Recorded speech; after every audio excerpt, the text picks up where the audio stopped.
Oi, pessoal, tudo bem? Na aula de hoje, então, a gente vai ver a nossa última estrutura de dado linear, que é, né, a lista, tá?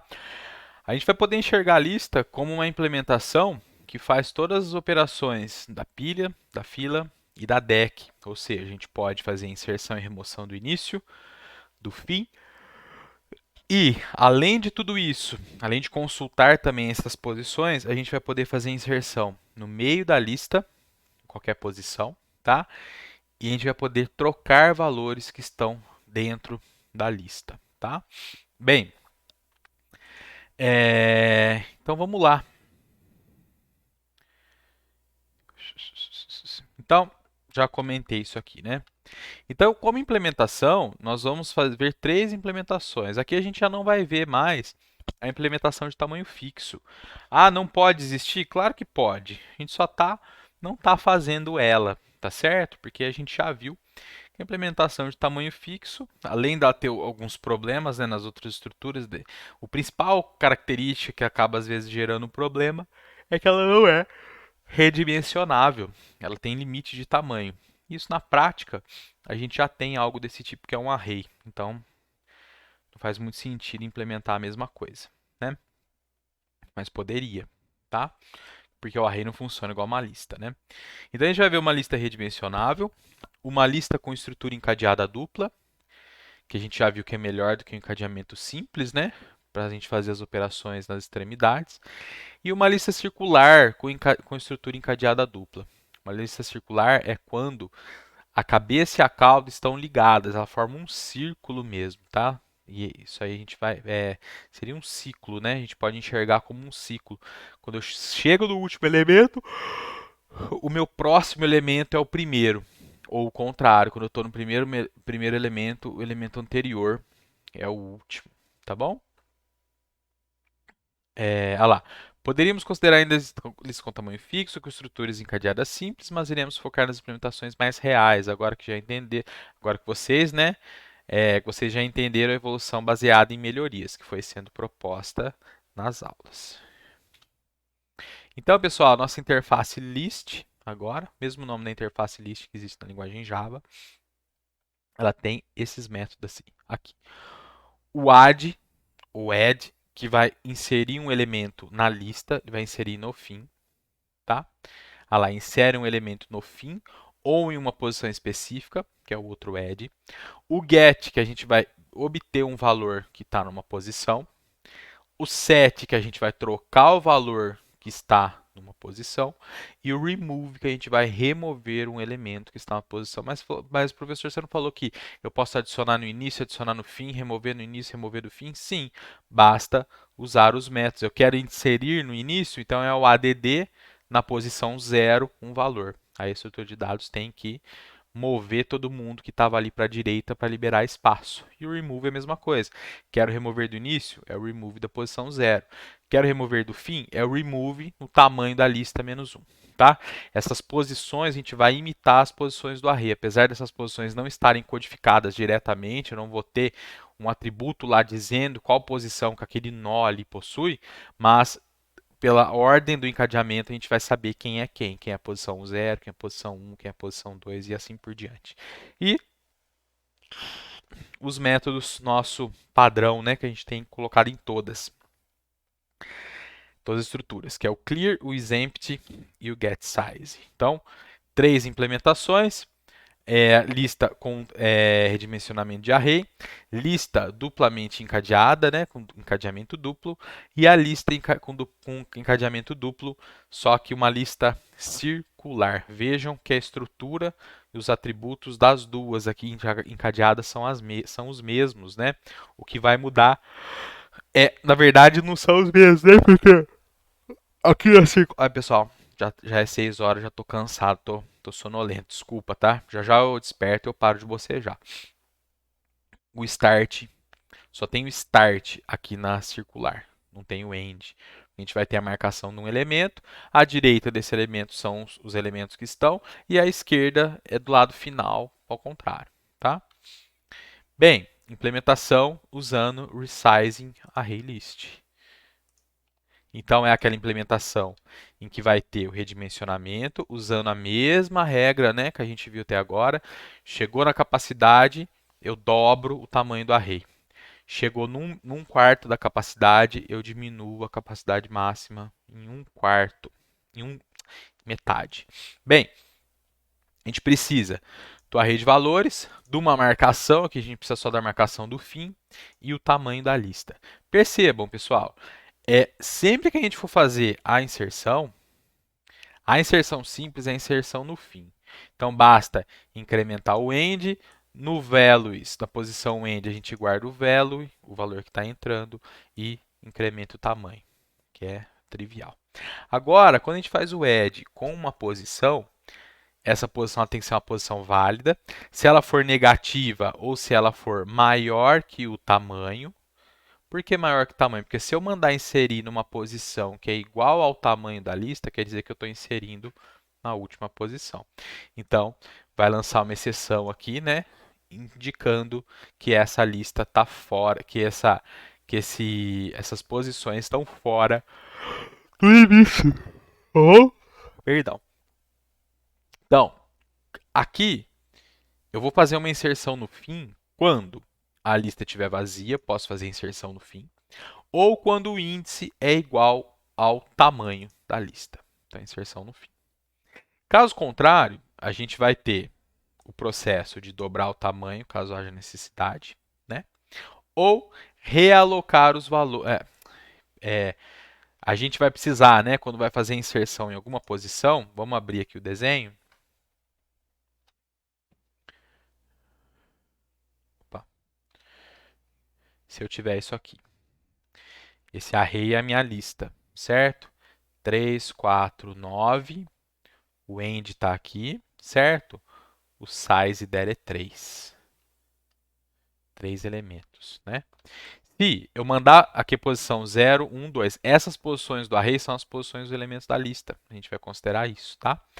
Se eu mandar inserir na posição 4, o que tem que acontecer? Ou mesmo na posição 0, eu vou ter que mover todo mundo para a direita para eu liberar espaço naquela posição. Se eu quiser inserir na posição 1, eu vou ter que mover o 9 para a direita, o 4 para a direita. Para esse espaço aqui, que agora tem um 4, que é o 4 que foi copiado para lá, eu vou colocar o meu objeto novo, que eu estou, o meu objeto, o meu primitivo, enfim, o que for, nessa posição, dependendo do tipo, né?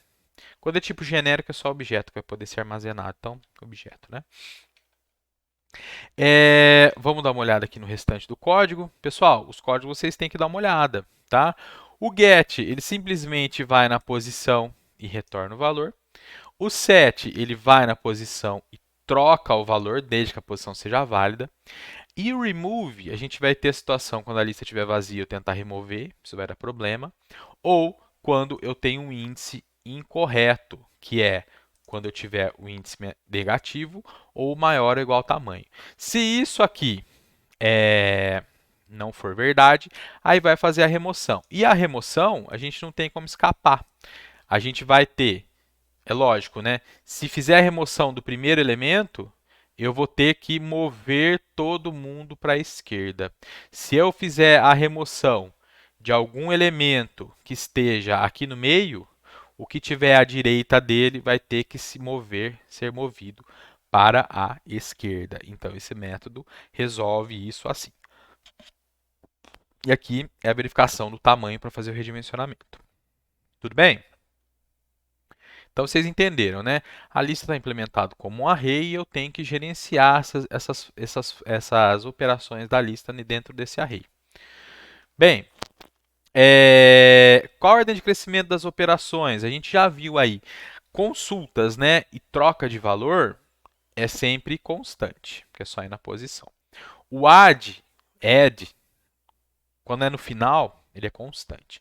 Um add genérico vai depender de quantos elementos eu tenho à direita da lista, à direita da posição que eu vou inserir, certo? Então, se eu tenho uma lista com 1000 elementos, eu vou fazer inserção no meio dela, na posição 500, eu vou ter que mover os 500 da direita, uma posição à direita, para eu poder fazer a inserção. E a mesma coisa a remoção. A remoção, onde eu fizer a remoção, eu vou ter que mover os elementos depois uma casa à esquerda, né? Os elementos menos um, né? Porque vai sair, vai acabar sendo removido um elemento, tá bom? Há como melhorar? Sim, se a gente usasse o esquema do mapeamento, lembram disso? E aí a gente precisaria de duas marcações dentro do array, uma de início e uma de fim. Mudar a topologia resolve? Mudar como essas coisas estão organizadas, se o início é para o lado direito, não resolve. A gente já viu que não resolve para esses casos aqui, tá? Aí vem a história lá, usar mapeamento de endereço? Mapeamento de endereço ajuda, tá bom? Agora, Doubly Linked List. É a mesma ideia da DEC com os nós com encadeamento duplo. Então, quando eu tenho uma lista, aí a gente vai precisar ter marcação de início e de fim. Quando a lista tiver vazia, tanto o início quanto o fim são nulos. Quando entra um elemento, vamos pôr 3 aqui, a lista está vazia, o end aponta para cá, o start aponta para cá, certo? O próximo desse é nulo e o anterior é nulo também. Quando começam a entrar outros elementos, se forem nas extremidades, a gente tem operações constantes, porque a gente está fazendo as operações da DEC, lembram disso? Mas, quando a operação é feita no meio da lista, então, por exemplo, vou fazer um desenho aqui rapidinho.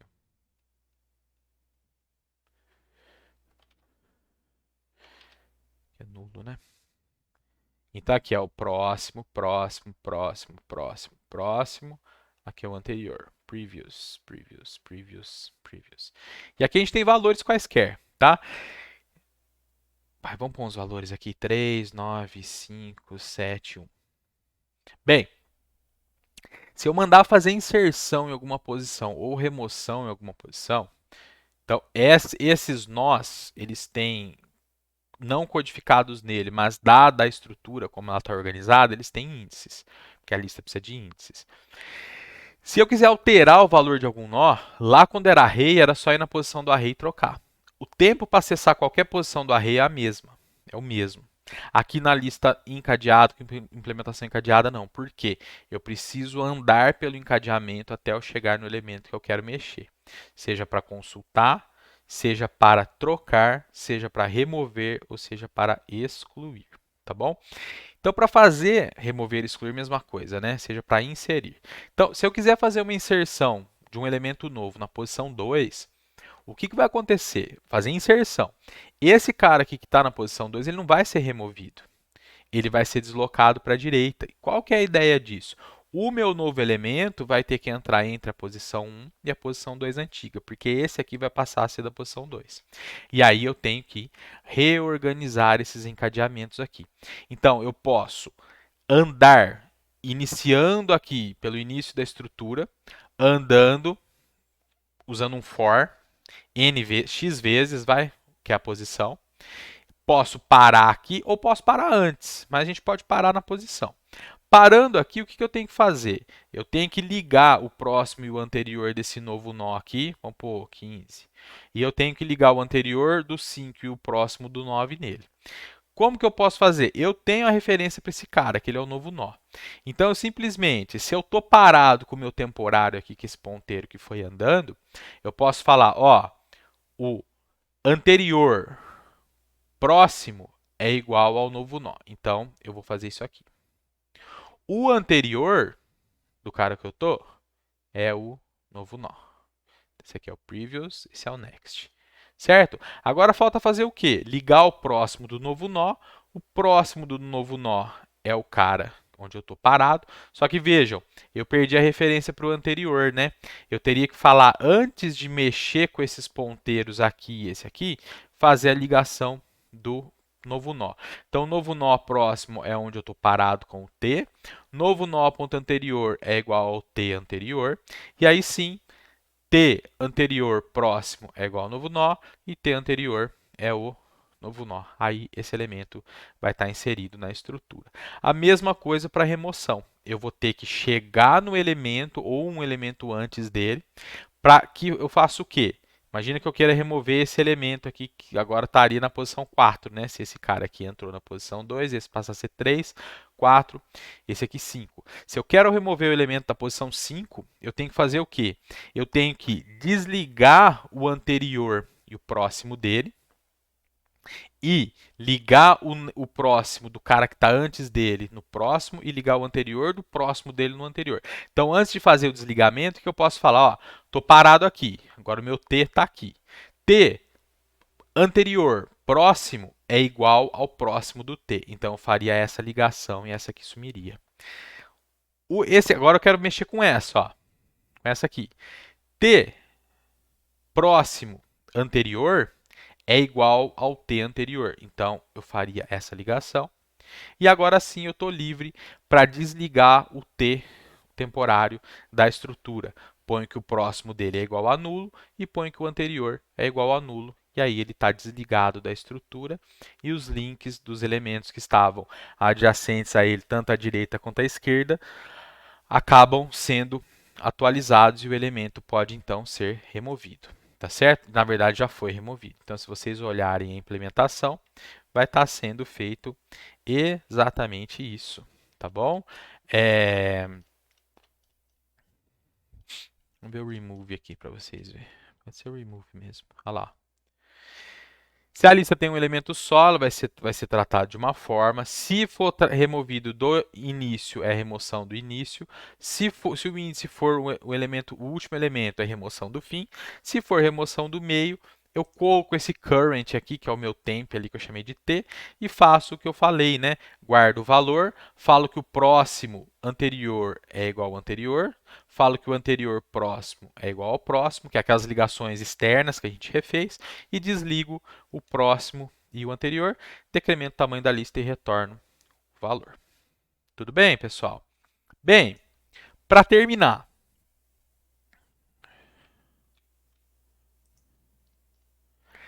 lista circular. Qual que é a ideia, pessoal? Já comentei com vocês na hora que começou a aula, mas se eu tenho uma lista com... Vou desenhar ela linearmente. Se eu tenho uma lista com 4 elementos, com encadeamento duplo, eu tenho algo desse tipo aqui, com início e fim, certo? Quando eu tenho uma lista circular, o próximo desse cara vai ser esse. E o anterior desse vai ser esse. Então, a gente pode enxergar essa lista, vou falar aqui com 4 elementos, dessa forma aqui. Próximo, próximo, próximo, próximo, anterior, anterior, anterior, anterior. Certo? E aí a gente precisa de uma marcação só, que é a marcação do início. Eu só sei onde a lista inicia. E aí eu consigo andar nisso aqui de forma circular. Uma implementação disso aqui, um uso, por exemplo, de um player de música. A gente tem uma lista de músicas lá, né?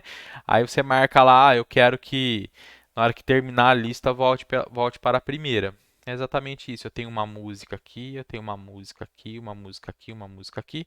Toda vez que essa aqui termina, eu vou para a próxima. Ou toda vez que eu clico no botão próximo, eu vou paro essa e vou para a próxima.